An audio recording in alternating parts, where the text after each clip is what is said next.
Senhor esteja convosco. Proclamação do Evangelho de Jesus Cristo, segundo Lucas.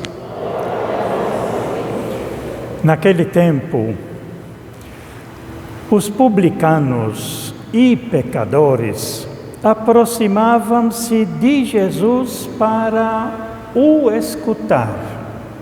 Do outro lado, os fariseus, porém, e os mestres da lei, criticavam Jesus, dizendo: esse homem acolhe os pecadores e faz refeição com eles.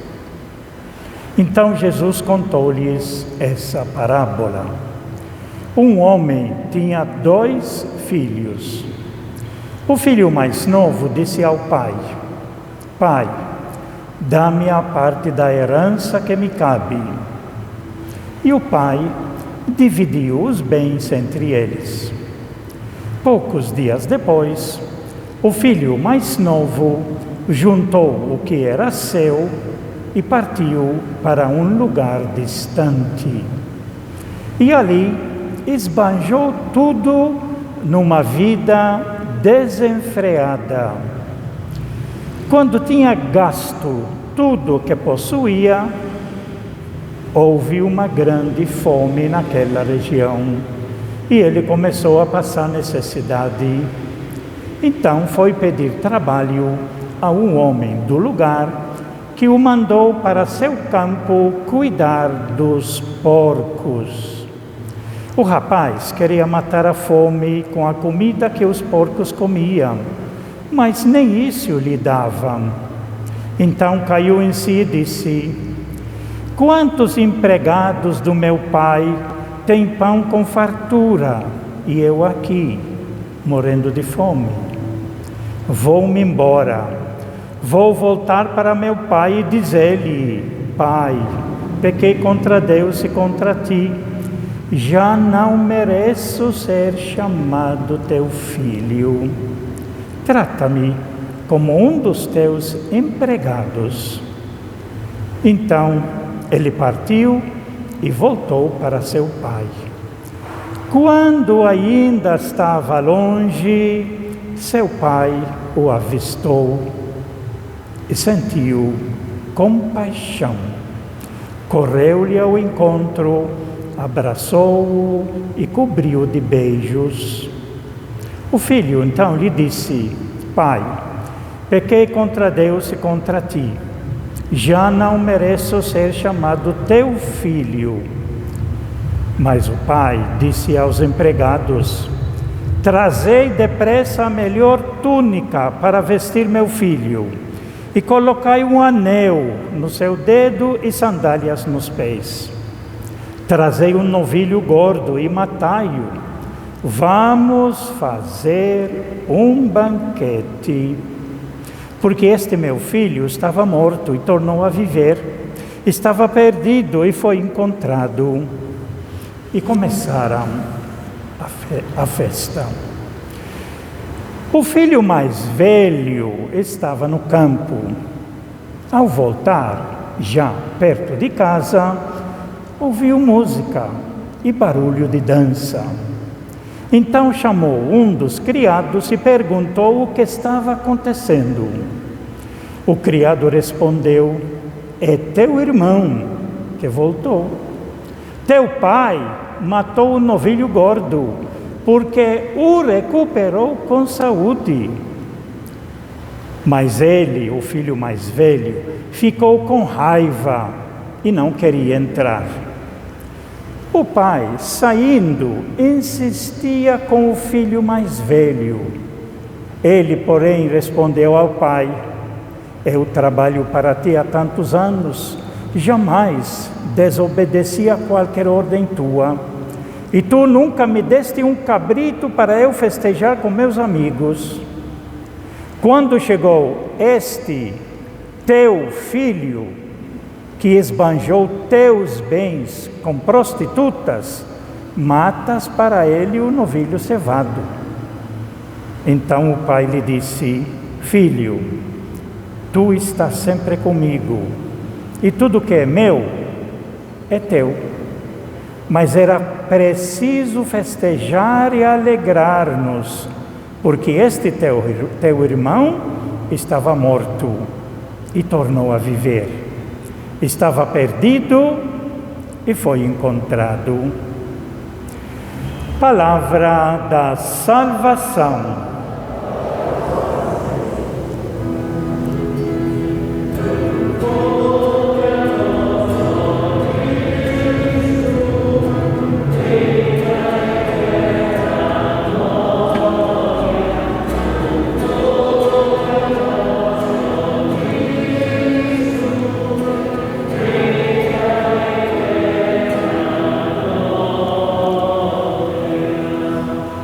Que estas palavras sirvam para o perdão de todos os nossos pecados.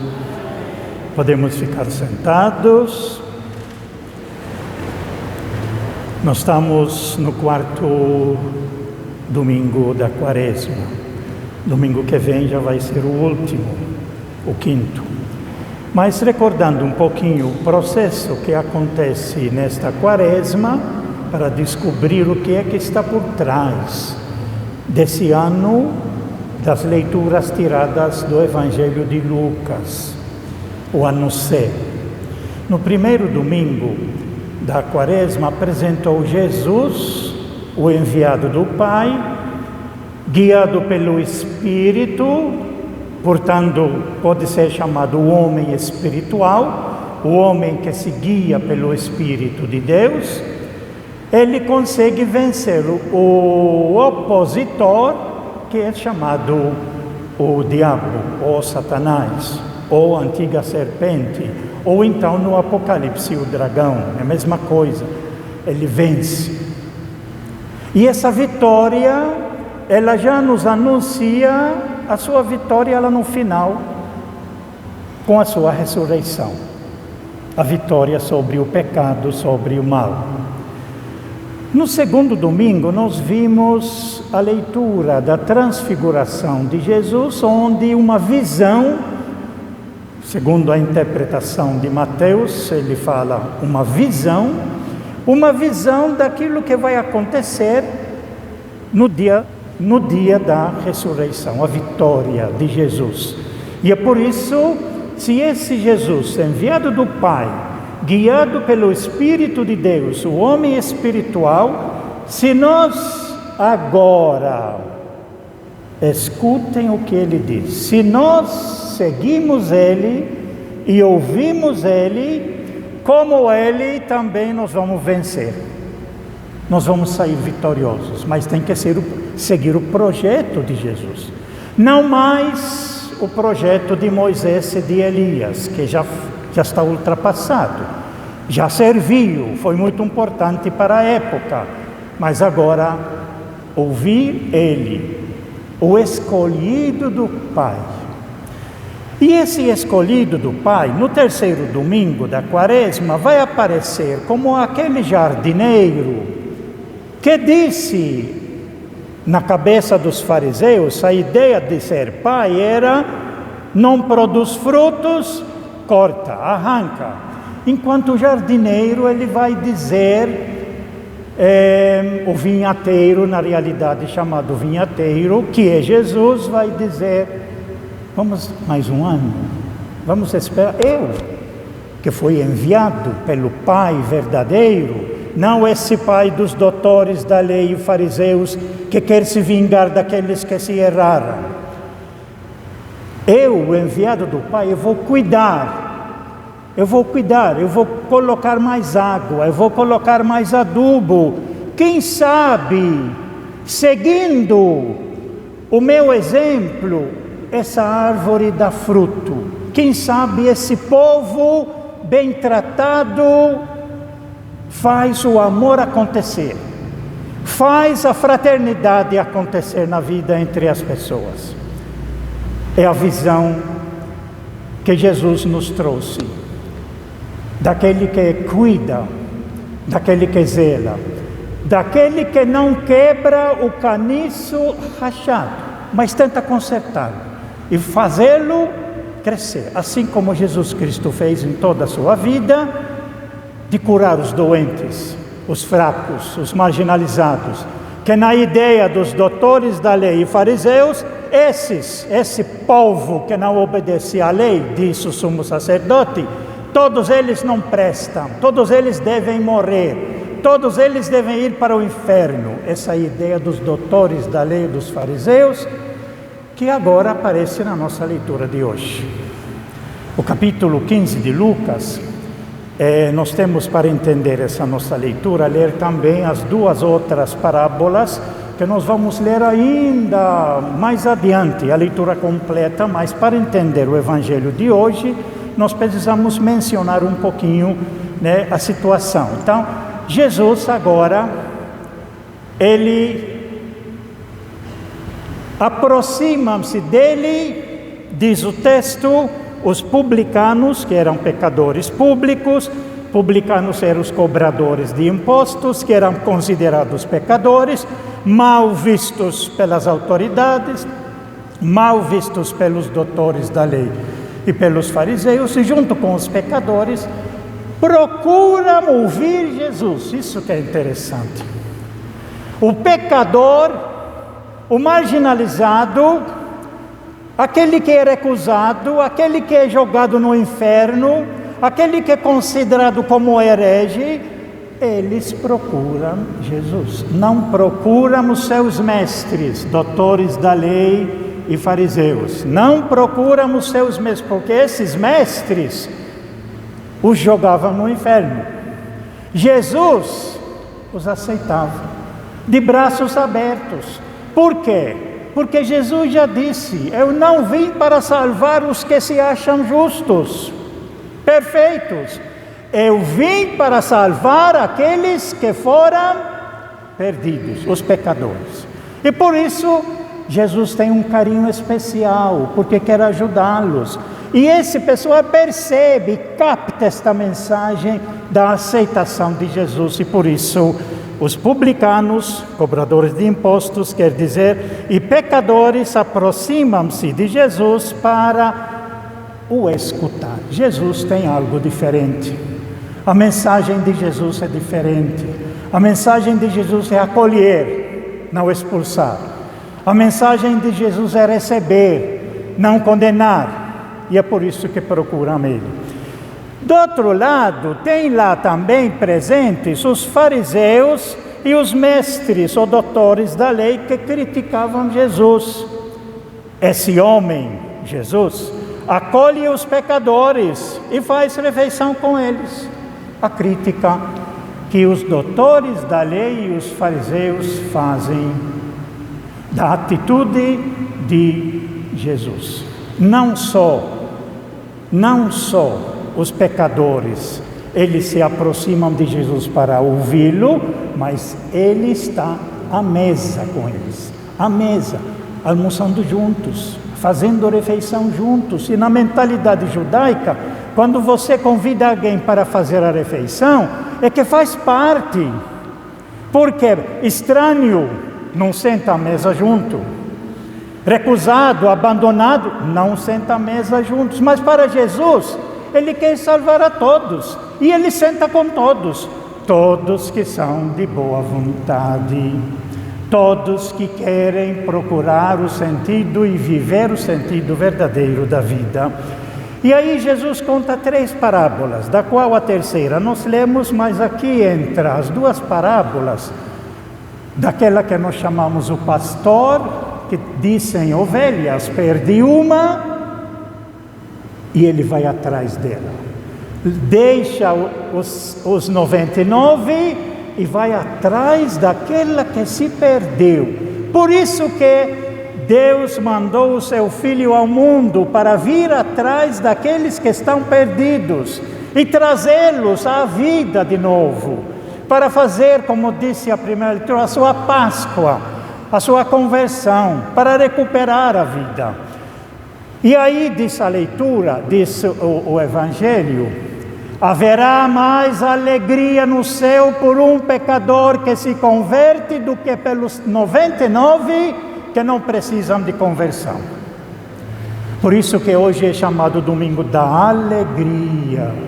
A alegria que vai aparecer também na próxima parábola e na nossa leitura de hoje. Porque a próxima parábola que Jesus coloca, ele vai dizer: uma mulher que perdeu uma moeda preciosa em casa, uma pedra preciosa em casa, e aí o que ela vai fazer?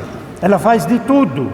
Ela limpa a casa toda, usa vassoura, vai embaixo da cama até encontrar essa pedra preciosa. E quando a encontra, ele diz: chama as amigas e faz uma festa com as amigas, com alegria.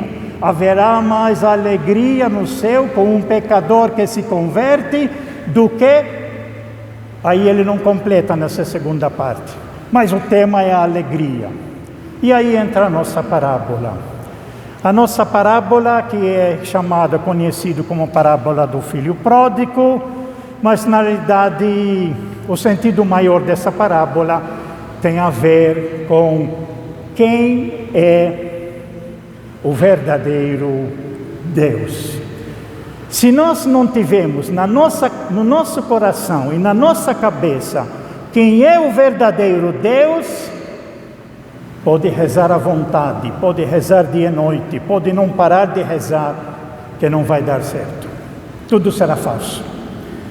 O verdadeiro Deus, descobrir o único e verdadeiro Deus, e Jesus é aquele que nos revela esse único e verdadeiro Deus. Portanto, a importância dessa parábola não está no filho, a importância dessa parábola está no pai. O filho que quis a parte dele, o pai respeitou com liberdade e deu a parte dele, foi embora, gastou tudo. Num tempo muito difícil, ele foi se rebaixar tanto que tomava conta daquilo que para os judeus era o animal considerado mais impuro, que era tomar conta dos porcos. Portanto, isso mostra que ele foi para o estrangeiro, foi se submeter a outros fora do seu país, do seu povo. E aí aparece, aqui interessante a gente notar, diz assim: quando tinha gasto tudo o que possuía, houve uma grande fome naquela região e ele começou a passar necessidade. Notem bem, passar necessidade. Então foi pedir trabalho a um homem do lugar que o mandou para seu campo cuidar dos porcos. O rapaz queria matar a fome com a comida que os porcos comiam, mas nem isso lhe dava. E aí, diz o texto, caiu em si. Vai fazer a sua reflexão. Mas o que é que move ele? Isso é muito importante perceber. Diz assim: quantos empregados do meu pai têm pão com fartura, têm comida com fartura, e eu aqui, morrendo de fome. O que está levando este filho a querer voltar para a casa do pai, não é o erro que ele fez, mas é a barriga. E isso vai se repetir. Muita gente vai se arrepender por causa da barriga, por causa da fome. Mas, seja que for, ele fez esse propósito. Quantos empregados, ele diz, quantos empregados do meu pai têm pão com fartura e eu aqui morrendo de fome? Então ele vai voltar para poder ter o que comer. Vou embora, vou voltar para meu pai e dizer-lhe: Pai, pequei contra Deus e contra ti, já não mereço ser chamado teu filho. Trata-me como um dos teus empregados. Vocês percebem, e esse vai ser repetido, que a intenção dele não é voltar a ser filho. Não é voltar a ser filho. Ele não reconhece o pai verdadeiro. Ele conhece o pai como empregador. que quer voltar agora, pelo menos me trata como empregado, como trata os outros empregados, não mais como filho. Quem vai ter a consciência de tratar esse filho como filho é o pai. E aqui que tem a resposta. Então diz assim: vou-me embora, vou voltar para meu pai e dizer-lhe: Pai, pequei contra Deus e contra ti, já não mereço ser chamado teu filho, trata-me como um dos teus empregados. Então ele partiu, voltou para seu pai. Quando ainda estava longe, seu pai o avistou. E aqui que está a grande revelação: quem é o verdadeiro Deus. E diz assim: o pai que o avistou de longe sentiu compaixão. É um verbo que leva a misericórdia, são bem ligados. Ter compaixão, e ao ter compaixão é misericordioso. Correu o pai, ao vê-lo de longe, sentiu compaixão. Correu-lhe ao encontro, abraçou-o e cobriu de beijos. Para o pai, ele continua sendo o filho. Para o filho, o pai é o empregador. Ainda o filho não tomou consciência que pai que ele tem e como é ser pai. De continuar tratando o filho, apesar de tudo que ele fez, e mesmo que ele voltou pedindo para ser empregado, mas basta ter a comida, o filho não tem consciência desse pai que ele tem. O filho então lhe disse: Pai, pequei contra Deus e contra ti, já não mereço ser chamado teu filho. O pai não quis saber de nada. O pai não quis saber de nada, não quis saber o que fez, não perguntou onde que você andou, onde gastou o dinheiro, nada disso, julgamento nenhum. Para o pai o importante é: agora ele está aqui de volta. Ele está aqui de volta são e salvo. E por isso a atitude do pai vai ser essa. Mas o pai disse aos empregados agora: trazei depressa a melhor túnica para ser meu filho verdadeiro, vestir o meu filho com a túnica e colocai um anel no seu dedo e sandálias no pé. Quer dizer, volta a ser como era antes dele se desviar. Ele continua e nunca deixou de ser meu filho, apesar que na cabeça dele eu sou seu empregador, mas eu continuo sendo pai. É a ideia que Jesus está revelando para nós quem é o verdadeiro Deus, que nunca nos abandona, sempre nos espera para a gente se arrepender e voltar para Ele para continuar nos tratando como seus filhos, como de fato nós somos. Vamos fazer um banquete, porque este meu filho estava morto e tornou a viver, estava perdido e foi encontrado. E começaram uma festa. Aqui cabe a gente explicar um pouquinho essa primeira leitura que eu tentei caçar muito para tentar entender porque a igreja colocou essa primeira leitura aqui nossa de celebrar a Páscoa quando eles com Josué atravessaram o Rio Jordão e entraram na terra prometida, na posse da terra prometida, aonde corre leite e mel. Quer dizer, eles fizeram uma Páscoa. E a nossa leitura do Evangelho exatamente quer fazer isso.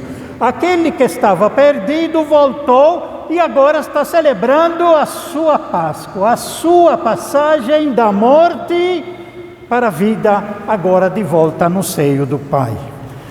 Mas aí nós temos a última parte sobre o irmão mais velho. E essa parábola foi feita por causa dos doutores da lei e fariseus que são representados por este irmão mais velho.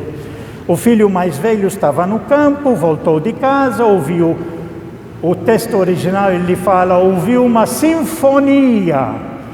Uma sinfonia não é apenas um tocando violão. Uma sinfonia são um grupo grande cantando e tocando juntos. Então, ao ouvir a música e as danças, ele perguntou ao criado: o que está acontecendo? O criado respondeu: olha, o criado conhece. O criado fala: é teu irmão que voltou. Aquele que levou a sua parte foi lá, agora ele voltou. O criado não sabe o que aconteceu com esse irmão mais novo, sabe que voltou, e o pai, com tanta alegria, festa, recupera ela na totalidade. É teu irmão que voltou. Teu pai matou o novilho gordo, porque o recuperou com saúde. Mas ele ficou com raiva. A atitude do irmão mais velho dele, ficou com raiva e não queria entrar. Aí, assim como o pai, ao ver o primeiro filho, correu, agora, cadê o meu filho na festa? Cadê o meu outro filho na festa? Vai atrás. E saiu da festa e foi atrás dele. E diz assim: o filho mais velho para o pai: eu trabalho para ti há tantos anos, jamais desobedeci a qualquer ordem tua, e tu nunca me deste um cabrito para eu festejar com meus amigos. E quando chegou esse teu filho, não existe senso de irmão. O projeto de Jesus é nos fazer viver como irmãos. Isso como acontece com muitos cristãos nossos: eu e Deus, eu rezo, volto para casa, cadê os irmãos? Eu e Deus. Enquanto o projeto de Jesus é irmãos, criar fraternidade, criar comunhão, ajudar uns aos outros, sermos solidários, viver o amor. Então, é teu irmão. Mas ele ficou com raiva e não queria entrar. O pai, saindo, insistia com ele. Ele, porém, respondeu ao pai: eu trabalho para ti há tantos anos, jamais desobedeci a qualquer ordem tua, e tu nunca me deste um cabrito para eu festejar com meus amigos. Quando chegou este teu filho, que esbanjou teus bens com prostitutas, olha o julgamento dele. Por acaso ele foi ver como gastou o dinheiro? Mas não, ele é assim, ele é assado, que gastou teus bens com prostitutas, o Senhor, tu matas para ele um novilho cevado, e faz a festa, e faz a alegria. Então o pai lhe disse: filho, você veja bem, mesmo que o filho dele trata o irmão, não trata nada como irmão, mas o pai nunca deixa de tratar o filho de uma outra maneira. Sempre trata o filho como filho. Mesmo que errou, continua meu filho.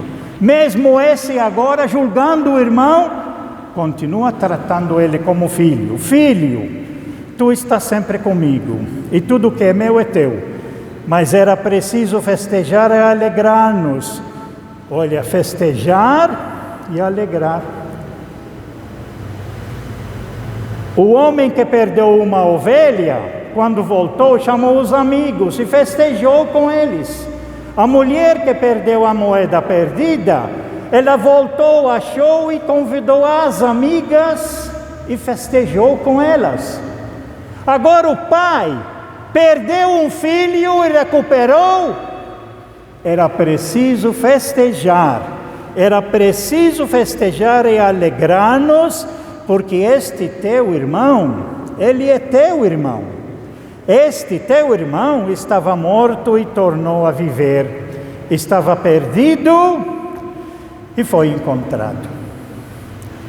Uma das leituras mais profundas é o próprio Evangelho. É a essência do Evangelho que nos revela quem é o nosso Deus, que nos ama tanto, que nos quer bem e que a única intenção dele não é castigar, que era a mentalidade que pregavam os doutores da lei e fariseus, representado muito em muitos lugares no Antigo Testamento, apesar que no Antigo Testamento também tem textos maravilhosos sobre o Deus que tem misericórdia, que perdoa, que quer o bem, mas eles usam outros textos onde condena.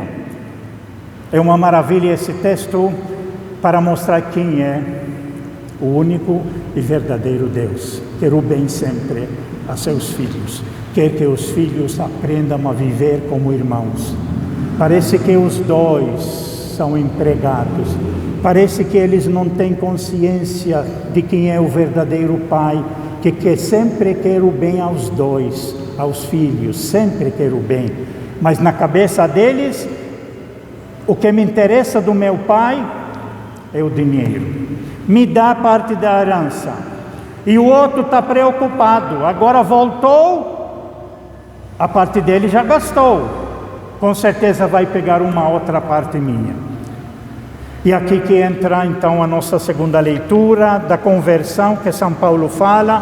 Quando nós nos convencermos e aceitarmos que realmente Deus é nosso Pai e sempre nos quer bem, nós nos tornamos uma criatura nova. Uma criatura nova com o Espírito de Jesus. Nós nos tornamos homens espirituais. Nós passamos a pertencer àquele corpo incorruptível, que não se corrompe mais, que não comete mais o pecado, que não se desvia, mas só quer fazer o bem, só quer ajudar os outros.